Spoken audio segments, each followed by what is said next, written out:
like I mentioned, today we are going to our own special Batman screening. There were early fan screenings of it with IMAX back on Tuesday. That's when we saw it. But the official opening night for the Batman was last night. That's when it hit theaters across the country. And apparently it did great. So great that they're saying the only thing that's going to be better than it in as far as the pandemic era sort of stuff is Spider-Man No Way Home. They're saying this thing did $21.6 million in previews. That is a huge number. Now, remember, we've been saying this whole time that there's no way the Batman is going to do Spider-Man No Way Home numbers. There's just too many things working against it. Like going down the laundry list is, first of all, this looks like a much grittier, more adult kind of film. It would probably deter some parents from bringing their kids to come see it. Number two, the Batman is in a weird place right now as far as reputation goes. You know, a lot of people haven't liked recent iterations of Batman. There's also a little bit of confusion regarding Batman because we've got Ben Affleck's Batman coming in The Flash. We got Michael Keaton's Batman coming in Batgirl and The Flash. And we've got this Robert Pattinson Batman. And also the fourth thing working against it is a lot of people who haven't seen the brilliant body of work that Robert Pattinson has done in the last decade still just think of him as the guy from Twilight. And that's a detriment to the movie as far as they're perceiving it. But those of us who have seen Robert Pattinson's work know that it was a really good choice. But so it's got a lot of things working against it. And so we knew it wouldn't be as big as Spider-Man No Way Home. Probably not even close. But these numbers are big. This comes to us from the Hollywood Reporter, who writing the following. The Batman took flight at the domestic box office with $21.6 million in previews for Warner Brothers and DC. That includes Thursday night shows and limited Tuesday and Wednesday IMAX sneaks.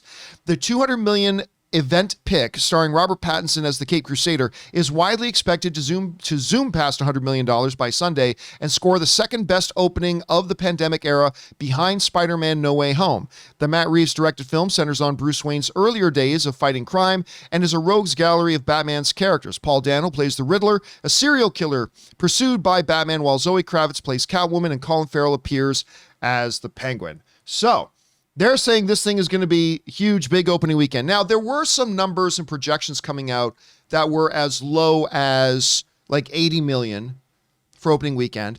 There were some projections out there as high as 150 million. I was leaning more towards the 150 million. I think probably I was wrong about that. I don't think it's going to quite get that high at this point. But still, it's good to see that people recognize a good movie when they see it, and they're getting out there to see the Batman. And a lot of us are going to see today. And again, guys, by the way, just so you know, we are going to be doing our open spoiler discussion of the Batman on Sunday afternoon. So that gives you guys plenty of chances to go out and see the Batman. We will do our full open spoiler discussion about it Sunday afternoon, talking about it in all of its spoiler goodness. But just to kind of recap what we've been talking about the last couple of days regarding this movie. This movie's fantastic. To me, it is not a perfect movie, but it is a perfect Batman movie. I don't think any movie's ever captured the DNA of the Batman better than this movie has. The performances are outstanding. Robert Pattinson owns this role. Oh my God, Paul Dano as the Riddler is incredible. Zoe Kravitz as Selina Kyle is absolutely fantastic. Jeffrey Wright as Commissioner Gordon is incredible. And oh my God, Colin Farrell as the Penguin. I said this yesterday, but I'll say it again. I was interested in this Penguin HBO spinoff series they're doing with Colin Farrell. Yeah, now I'm losing my mind for it. Now I cannot wait. Now this thing is like right up there amongst my most anticipated television things ever. You'll see what I mean once you get a chance to see Colin Farrell in there doing his thing. So, hey, Ray, you know, you and I, as soon as we're done here, we're going to head off, go watch this movie again. You got all the way through a 3-hour movie and you didn't fall asleep. I couldn't believe it. I was amazed. Well, Uh-oh. No, I'm just kidding. I'm kidding. You know what? I actually had a question for you. Yeah. Colin Farrell, he really does play the Penguin really well. Crazy.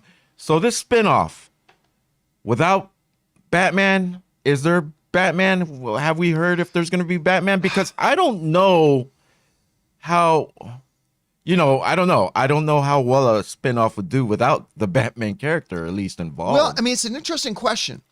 So let's look back at Gotham, the TV show on Fox Gotham, that while it did have a young baby Bruce Wayne, it didn't have Batman. All right. I mean, later in the series, baby Bruce Wayne started putting on a mask. That's when the show got utterly fucking ridiculous as far as I was concerned. But they did give it a go for a bit with that. I think the way they set this up, if you are just trying to make a gritty underworld crime drama, I think this can work. And I'm not completely convinced that they couldn't have like Batman, Robert Pattinson pop up like once a season. I wouldn't be surprised, but knowing what we know as far as how this movie ends, to see the Penguin now move forward after where this movie ends, I think it'd be really interesting. Is it move forward? Or I thought it was a before. You thought it was a prequel? Yeah. I thought it was moving forward. I think it's taking place after the events of the Batman. But now, I could be wrong about that. You might be right. Yeah, because that's interesting how Gotham took care of the Batman problem by doing a younger Bruce Wayne. Yes. That's how they got away with it. Yeah. That's what I'm saying. Because one thing would be the most annoying is referencing Batman during the show and him never appearing. You know, that would be the biggest... Well, I mean, I don't know how you do a show that's set in Gotham with criminal, overlords and not at least mention Batman. I mean, because that's their biggest threat, right? So I think you got to mention him. But I think if the audience goes in with the understanding that this isn't a Batman show, this takes place there, then it carries all the potential with it that Gotham had. Although it also has the potential to go south like Gotham did. So, I don't know. We'll have to see. Question is for you guys. What do you think about these opening night numbers for the Batman? This is very encouraging. Obviously, we all knew it was never going to catch Spider-Man No Way Home. It's a completely different kind of movie. But how do you guys feel about it? Jump on down to the comment section below and let us know your thoughts.